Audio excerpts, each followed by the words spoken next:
Okay, so we're going to go ahead and get started here with our kind of our last panel to just summarize, I think, some of the questions. So let's see here. The first question we got here, do other nutritional sports supplements face the same misinformation issues as creatine?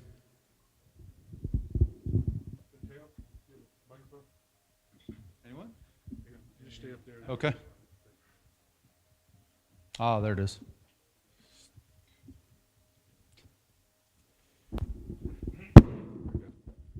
Anybody want to take that one? Do any take as much scrutiny? I think some of the ineffective and dangerous do, but for some reason, since creatine actually works, I think it's been by far the most criticized because there's a lot of people out there that don't want people to take dietary supplements. And they figure if they can go after creatine, the big boy on the block or big woman on the block, then they might get some advantage. That's my perception. What about y'all? Yeah, I think there's lots of misconceptions and myths about a variety of different supplements, including energy drinks, caffeine, protein supplementation. So we've tried to address a few of those in kind of our common questions and misconception papers that have come out in the last couple of years, but nothing compared to creatine. And creatine monohydrate in particular is yeah, there's a lot of fear and misconceptions about it. Hence, we had to do actually 2 papers to answer some of the common questions and misconceptions about that. So I'm not too sure why, but yeah, hopefully we can dispel some of those myths with conferences like this and how creatine actually works. A lot of these myths with creatine monohydrate started in the 90s, late 90s, early 2000. I know personally when I was a young professor at Creighton University, I had other professors saying that your creatine monohydrate supplementation is going to cause cancer, and actually put an op-ed piece in the local newspaper. So I've had people come up to me saying that it causes their testicles to shrink. So because it was so effective, everybody thought it had drug-like effects, and so they assume it would have all these negative side effects. So a lot of this stuff of balding to cramping to everything is associated with drug-like effects, and so we're still having to battle this. Like, for instance, the famous 3 Iowa wrestlers are the wrestlers who died, and in front of the New York Times, head page, 3 wrestlers die from a new dietary supplement called creatine. But then after they do the autopsies and followed up and found out it wasn't creatine, they were taking diuretics and it stopped their heart. So the retraction was on page 5A, and it was like this big and nobody saw it. So we're still having to deal with dehydration issues. So I think a lot of the issues now that we're having continued to dispel these myths is from that era. These so-called experts were, guessing what it might do. I don't have much to add other than extraordinary claims require extraordinary evidence to substantiate. And so, we've had decades full of extraordinary research findings, and I think that made creatine, put creatine in the crosshairs for a lot of journalists who would title an article just based on clickbait to get people to read it, right? Like Rick said earlier, you give a 30-minute interview and then one of your comments gets taken out of context in an article just for clickbait. So extraordinary, benefits require extraordinary evidence, and I think that's part of the angle that clinicians take and also journalists. I'll add from supplements, I would say that there are no data to support them. It's a big myth. Obviously there is. But protein. How many times have we still heard protein causes renal damage? I mean, how many studies have shown that's absolutely not correct? So there's a few out there that are examples, but I think creatine by far, because it is effective and people are interested in it, clickbait, and they actually are taking it. But it's not only the writers, it's the companies. When I showed you on Wednesday, 7 times more absorbent than creatine monohydrate. Creatine monohydrate is 100% absorbed, either absorbed or urinated out. How can you get better than 100%? I haven't figured that one out yet. Or ours doesn't break down to creatinine. Solubility in water. Solubility, yes. So unfortunately, it's a little bit of misinformation that's perpetuated out on the internet. You do a physician's being looked, well, what's creatine? And they pull up some stupid article. And it's also a little bit of industry and a little bit of laziness on the part of people actually looking at the actual data versus finding some article. And there's also been kind of a change in media, I think. As long as you get somebody to make a quote, nobody asks whether it's correct or not. Well, so-and-so said this. What do you think? And that person may not know anything about it. I just read in the Houston Chronicle a story about a physician from one of the sports medicine clinics in the area. It's like, that person has no clue. What are they talking about? And so we get into this because it's convenient. Whatever we find quick, that's got to be true, and you have to look at the data. Next question. All right.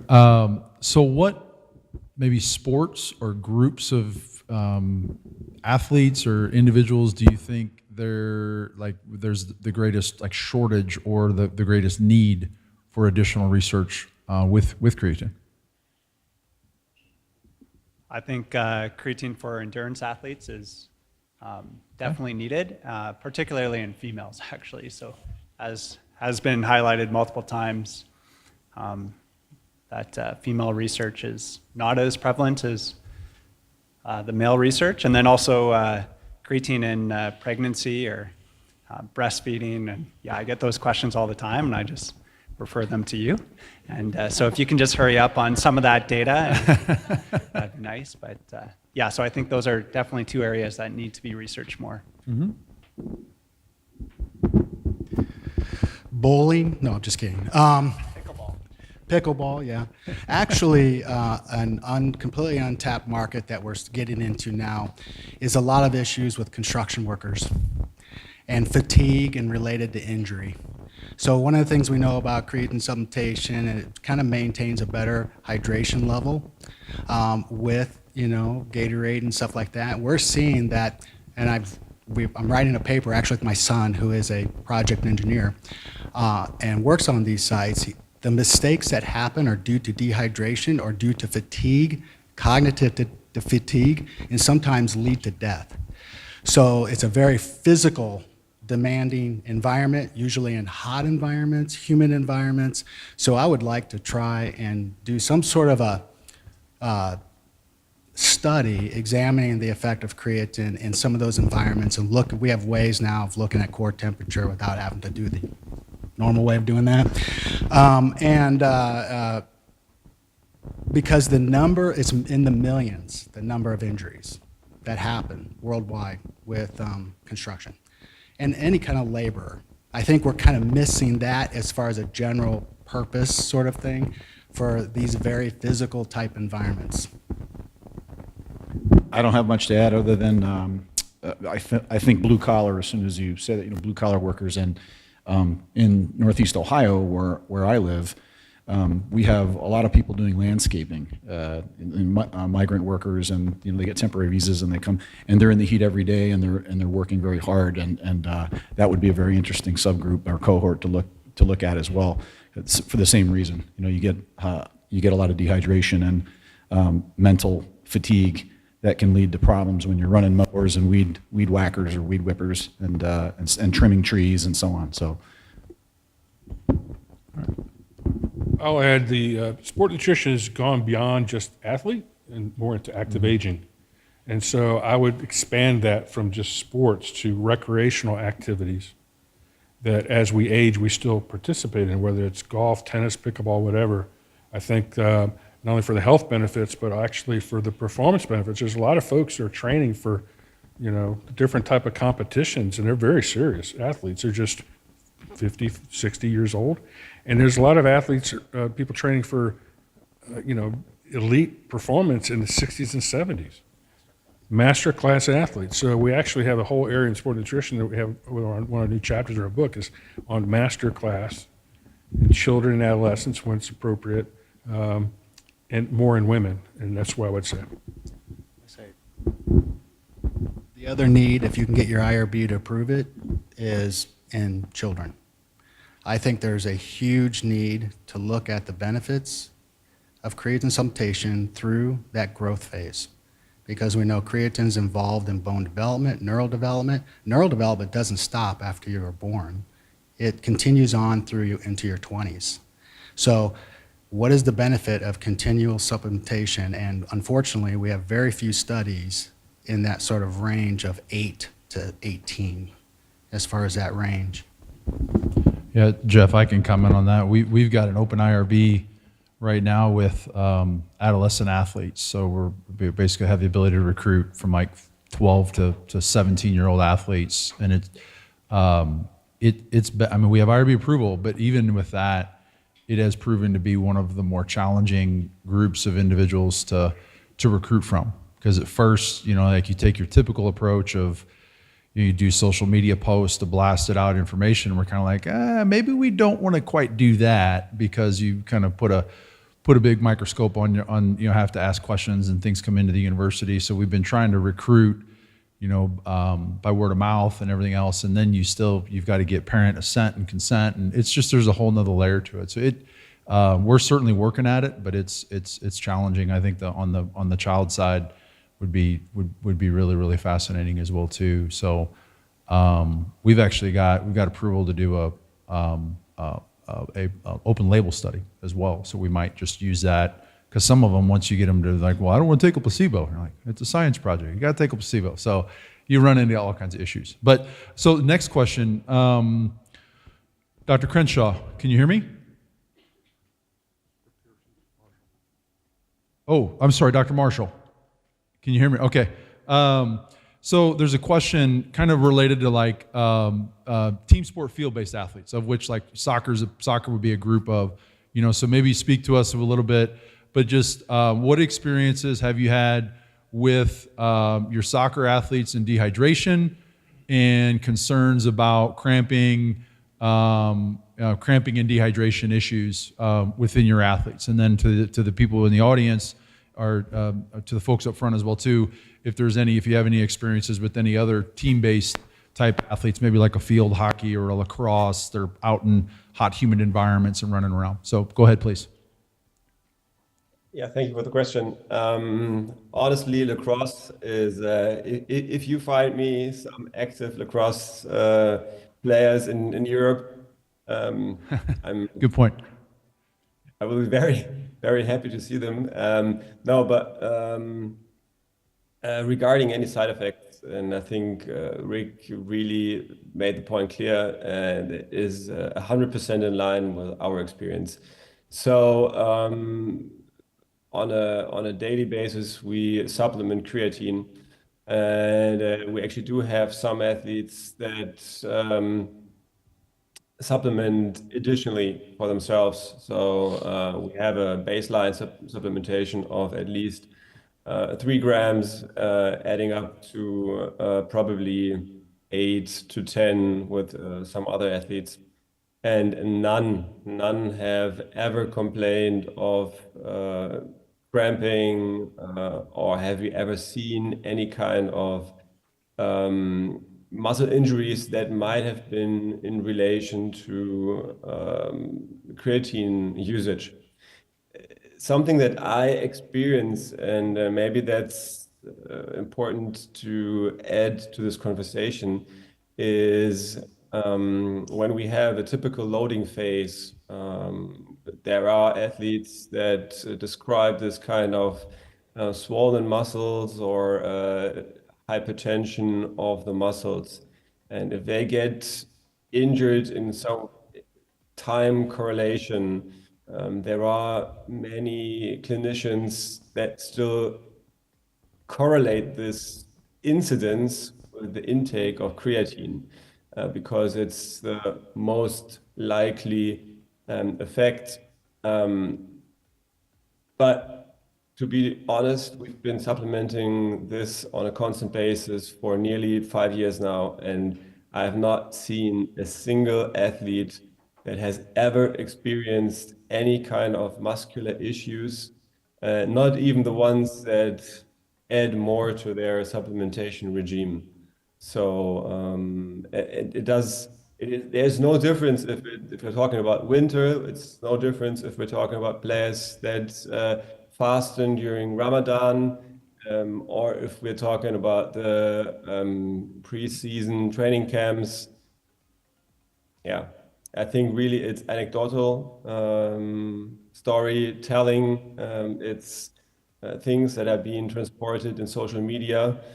So I think we just have to educate people well enough, just like Rick said. Very good. Incredible. I'll give you a story of when we did our football study. We had an athletic trainer, great guy. He passed away since. His name was Eddie Cantler. And we went through all spring training, 25 grams a day with carbohydrate protein powders. We get into the fall season, and he'd been at an athletic training conference, and they were talking about well, what do you think of this or that? So we come into camp. And one of the things they do in the beginning of camp, they do like 110-yard sprints, a set of 8, rest 5 minutes, a set of 8. That's usually what it is. They thought they'd do the third set, 3 times 8 times 3. And the first set, no problem, everybody do it. Second set, a few of them started having a problem. Third looked like a MASH unit. They were all out. They were down, cramp and pull. I mean, everything. And so we called everybody up at the end and said, "Oh, you guys didn't work hard enough this summer. We got to get after it, you know." And we're not sure if there's any relationship, but we've talked to a few people. We think we ought to back off creatine during camp at least. That's the kid coach named Rip Shear, real nice guy. Says, "How many guys are cramping real bad?" 2/3. "Oh, yeah, we'll get off. We'll tell you to get back on creatine. Let's just get through camp." "Oh, how many of you are cramping bad but taking creatine?" 2. And all the athletes look at each other, "Hey, doc, how can I get more of this creatine?" So perceptions, one little anecdote. He goes, "Doc, I figured it out, why creatine causes cramping." I said, "What do you mean, Eddie?" He says, "Well, I was looking at this paper, and they showed a change with creatine content, and it was in dry muscle. Dry muscle weight. See, it makes you dehydrate. It's dry muscle. It's not normal muscle. It's dry muscle." I said, "Eddie, they're not making beef jerky. Dehydrated. That's how they quantify." But that's the type of misinformation or misperceptions. And so when you align those, it's like, yeah, it just doesn't happen, but people get the idea. And then there was kind of some gamesmanship going on back then, because when Nebraska went on for 2 years, they won 2 natties, national championships. And then we beat Tennessee with Peyton Manning, the great Peyton Manning, upset. And all their strength, "What the heck are you guys doing? You guys were so much more stamina." We had a bunch of NFL guys on the team, so that's one thing. But they had all their strength guys come to our clinic in December, and guess what they did? They put them all on creatine. And then they won the national championship. That's why there was a year separation from the 3 or so out of the 5, whatever you guys won at one. But then it's like, "Oh, we better not do this. You better not do that," and they were actually doing it because they didn't want their competition to do it, right? So that was also part of it. Hold on a second. Hold on. Go ahead, Dr. Marshall. Go ahead. One thing I would like to add is I think when we're talking about sports supplementation and in general supplementation use, is that there are still certain rules of athletic training that hold true. So if someone supplements creatine and starts to change their training regime just because they think they are stronger, they can regenerate faster, which holds true in a certain way, but they can't beat biology significantly. It's not, I think if we see a side effect, most likely that's not due to creatine itself, but those effects are due to wrong training principles that might have started at the same time that we're substituting creatine.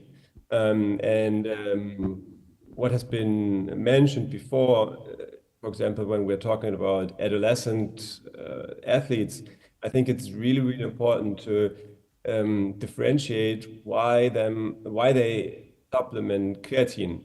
So I think for all the purposes that have been mentioned, like brain development, neurogenesis, growing factors, all these things that might be very important for their growing. But if it's in regard to strength increase, we still have to keep in mind that they have growing muscle, growing bones, and that the adolescent skeletal system has less or different strength endurance. Yeah, so we have to keep these principles and training principles in mind. And so that's the great thing about sports medicine is that it's interdisciplinary. So we have the nutrition side, we have the training side, we have the medical side, we have the physiotherapists, and they all have to bring in their knowledge. And it's never or really very rare that there is one single factor like creatine who is responsible for a side effect. Yeah, and I mean, I think that's an extremely valuable comment, because I think overall there's so many situations where, you know, just we've got to follow proper exercise physiology training principles. I mean, that's ultimately what, you know, what's being said there. You know, I mean, you know, the rates of muscle strains and pulls or, you know, cramping problems are certainly going to be more prevalent, you know, during early phases of training and different things along those lines. And, you know, we just can't point to the supplement. You know, there's lots of other obvious things. But so Dr. Ziegenfuss, you've got the mic, and if you don't mind, we got a question here that was so kind of focused upon your presentation, where the person's asking the question of, so you said the comment or the question reads, the presentation was long in muscular damage and no and like limited evidence with skeletal muscle injuries. So they're just wanting you to kind of expand upon kind of, you know, why you felt like, you know, the overall data just kind of had some limitations to it. So just kind of expand on that for us, please. Sure, yeah. So there's data, as we all know in the room, on the benefits of creatine during immobilization, atrophy, and potentially recovery from ACL tears and so on and so on. I just didn't have a chance to cover it today. I think compared to the muscle damage literature, there's much more out there in terms of muscle damage and recovery than there is in terms of strains and sprains and actually orthopedic injuries. So do I think creatine can play a role in recovery from orthopedic injuries? Absolutely. Yeah, I think it's part of, I mean, any cocktail that I'd put together for, well, I have 2 blown rotator cuffs and so on, and multiple other things that I won't get into, but it's always some protein and some creatine and maybe some fish oil. And that's the cocktail that I use to recover from any type of soft tissue injury, whether it's some skeletal muscle or tendon. So apologies for not covering that research in more detail. So yes, I think there's a role. Great, thanks. So Dr. Forbes, with creatine endurance, are you seeing any evidence kind of linking creatine's potential ability to help with like gut dysbiosis, you know, or, you know, leaky gut or things along those lines? Yeah, as highlighted in Dr. Marshall's presentation, actually, he was talking about, yeah, potentially creatine to help with the leaky gut in endurance athletes. So that was something that wasn't discussed in my narrative review, but something that, yeah, I got to check out more of because it looks promising. All right, yeah, because I think I think with the applications within endurance, there's also, yeah, there's a lot of unknown there. Probiotics as well, and yeah, the influence of maybe probiotics and creatine supplementation would be interesting to study for endurance athletes. Very good. Dr. Wallerman has some colleagues that contributed to a paper in our last Creatine Conference on irritable bowel syndrome. And there's a lot of interesting roles of creatine on nutrient uptake and viability. So I do think that that's a really open area for research. All right, and then I think this one would be directed towards Dr. Kreider. Kind of what are the plans and process to keep the safety database updated? So obviously we want to see the paper published, and then we're going to have access to those large files for people to take a look at. And then some of our graduate students are going to be keeping the data up and fresh on that. And what we're trying to do is not only keep it just adding more information, but keep on a living tally so that it will even grow more. So that will be something our lab will take on some responsibility. And if anybody wants to help with that, please let me know. We'd love to have some more involvement.